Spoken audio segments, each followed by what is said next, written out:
పీతలు చూపించండి. పీత 50 రూపాయలకి 3. చాలా సవగ్గా వచ్చాయి కదా. చేప అంతా చెప్పు. పీత ఓన్లీ 3 పీతలు 50 రూపాయలు. చాలా చవక కదా.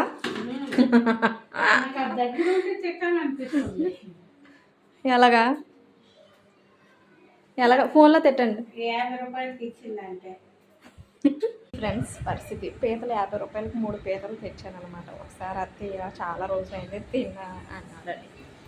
ఇప్పుడేమో ఎందుకు తెచ్చావు, వేస్ట్ 50 రూపాయలు కాదు. నిజంగానే కదా 50 రూపాయలకి వేస్ట్. బేరం మాత్రం సరిగ్గా రాలేదు. ఎప్పుడు నేను తీసుకోను కదా, ఎవరో చక్కగా నా పేరు చెప్పుకొని 50 రూపాయలు దొబ్బుతుంది.